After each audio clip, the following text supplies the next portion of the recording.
Hello, it's Daily Dub. I don't know why. I woke up with Batman the Animated Series music on the brain.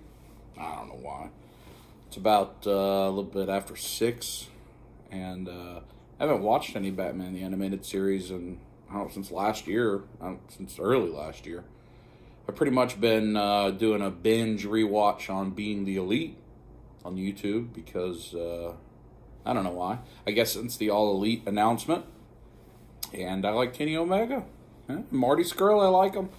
So I've been watching that quite a bit. It's kind of interesting, actually, to rewatch through that as opposed to live, now that, you had the part where AJ Styles and the Good Brothers left New Japan and went to WWE. You had where the Hardys went back to WWE.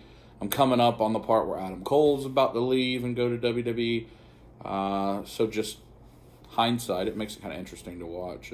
That is not today's topic. I don't know what just happened there. But I am still in Princeton. I've got a delicious San Pellegrino sparkling orange beverage. I got to finish getting ready and go to breakfast. I have not actually gone outside. If you are following me on Instagram, anything that's happening this week is Instagram exclusive because there's not enough to film a dub life. I'm at a national business leaders retreat for the company, or whatever you want to call it. We're at this really nice Marriott in New Jersey that's kind of all-encompassing, multiple restaurants, whatever you need, so you don't have to leave, which is the intent because we're supposed to do networking and etc. And since I came in here from New York Monday night on the train, I haven't left. I've not gone outside. And it's now Thursday morning, and I won't. I will not go outside until tomorrow afternoon when I head to Philadelphia Airport, because I'm not trying to deal with this, whatever, vortex blast of doom in the pants. Nope. No. Not for me. But the meeting's going well, if you're interested.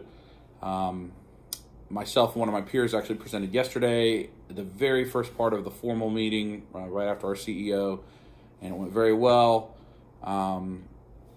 So that's cool. Got to talk about all the great things that my team has done over the past year, and that was wonderful.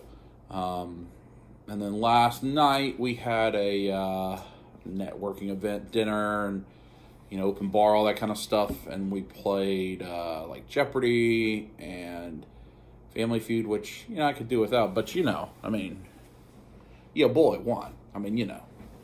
Got a gift card in there too. Hey. Our team did win the prize. And tonight, we got all day long. I got to get somewhere at 7.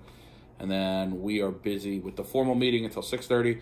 And at 7 o'clock, we have casino night for networking. That'll probably go until after midnight. And then our first meeting, I think, is at 5:30 tomorrow morning. So it's busy, a very busy time. Anyway, I have a quick topic today. And that's, again, we've talked about collecting this week, comics. Question from Ed G. How do we collect on a budget for hauls? How do you budget that correctly to make sure you get a big haul? And second, from L. Andrew Moore, inbox versus out-of-box collecting. It's kind of tying together, so let's talk about those. I'll do the second one first. So I am an out-of-box collector almost exclusively. There are very few exceptions. I have... If you looked at my touring video, some of the Walking Dead figures that are in the G.I. Joe style packaging on the wall, but it's because they made a bloody version and a regular version. I have one version on the wall, the other version is open. Just because I did like that card style, but that's, I think, one of the only things that I have in packaging. Anything like Legends, Black Series, whatever, I open it and I throw away the packaging. I do not have room to keep up with all that kind of packaging. You can think about it this way. If a figure is under $80, I'm probably going to throw away the packaging. Unless it is a con exclusive or like that Red Skull packaging from SDCC was kind of cool. Things like that. I just don't have room for it, and I'm never going to do anything with it. And I, personally, do not collect to invest. I'm not looking to sell things. This is not what I do. And so it just takes up space. And it's unnecessary. I used to, my Turtles collection that I sold, I had both. I had an entire in-box and entire out-of-box collection. But I displayed all of them. as such. And that took up a lot of space as well. But I just don't have the room, especially, you know, I don't love the packaging of Marvel Legends and Black Series. It's, you know, there's nothing fancy about it. It's just kind of standard retail packaging.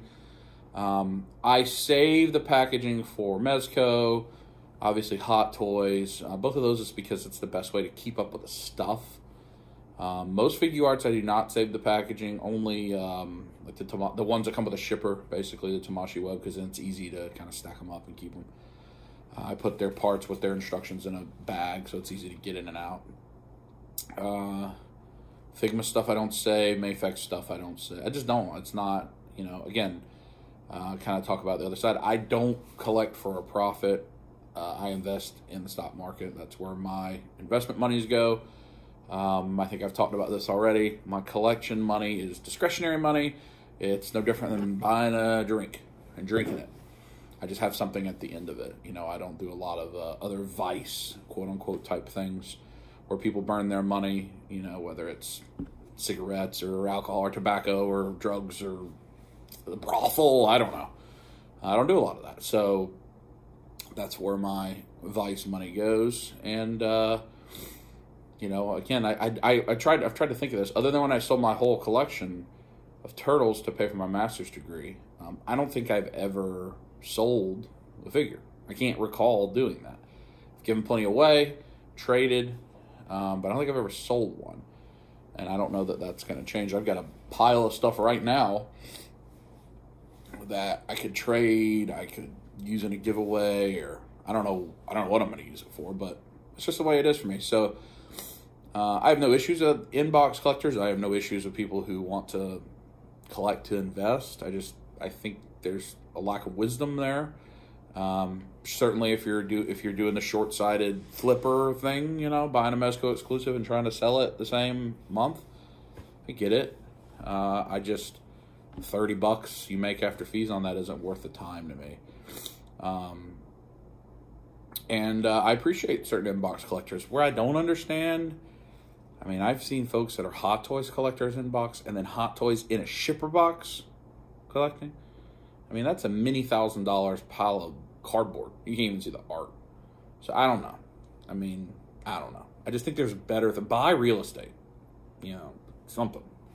Anyway, second, how do you make sure you budget correctly for hauls? So my collection, if you looked at my budget, which is, I got a web app. It's called You Need a Budget. I've been using it for years and years and years. It's a fantastic budget software. If you need a budget software, I recommend it. It's an as-a-service. Has a web app. It works on any device. And I have a line item for toys and collectibles. I have a separate line item for movies and video games, so like Steelbooks or PlayStation or whatever, each month. And I put money in that budget item each month. And that's the money I allow myself to use on collectibles. And what I do is when I know I'm going to a convention, so for instance, my September budget line item for collectibles, because that's when Dragon Con is, or my March, because that's when Toylanta is, has like double or sometimes triple the amount in there, so I don't have to go over budget, and I have extra money to purchase a big haul. What you don't see, I know a lot of people see my hauls on Facebook and talk about it, but if you look at the timestamp, you're not seeing that every day, every week even in some cases. Sometimes it's 2 weeks apart, 3 weeks apart, because I'm not buying anything. This week, I bought the couple things I bought at Image Anime, and I won't buy anything else. Some of the things you're coming in are pre-orders I've long since paid off. Hot Toys, other things from Fresh Figures, whatever. And I'm not spending new money on that. It's stuff that's already been budgeted and paid for. So that's another good tip, you know, pay your stuff off. Advanced Sideshow has a payment plan, which is great for Hot Toys. But it's all about budgeting and knowing when you want that surge money available and sticking it there. A tip for budgeting that I do, I get paid every other week. That's 26 checks in a year.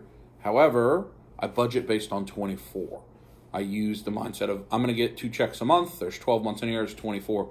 The reality is you get 3 checks twice a year, 2 different months. And I don't budget that money. And so when it comes, it's quote-unquote extra. And then I can decide where I want to put it. Do I want to put it all in savings? Do I want to put it in 401k? Do I want to go buy some other stock? Or do I want to splurge, buy Hulkbuster? Or put, a couple extra payments on my house payment or whatever. So I encourage that budgeting practice as well. But it's all about staying in your budget, documenting it, being strict with it. Doesn't mean you won't go over it sometimes. It's part of it. But anyway, this has gone too long. I've got to get to breakfast meeting. I will talk to you probably tomorrow afternoon or evening from the airport in Philadelphia. I don't think I'll have time to record it in the morning since I've got to have such an early start. But hope you're having a wonderful week, staying out of the cold. Don't go for the instant frostbite. And while you're stuck inside, give us a little squeeze. Squeeze it, squeeze it, squeeze it.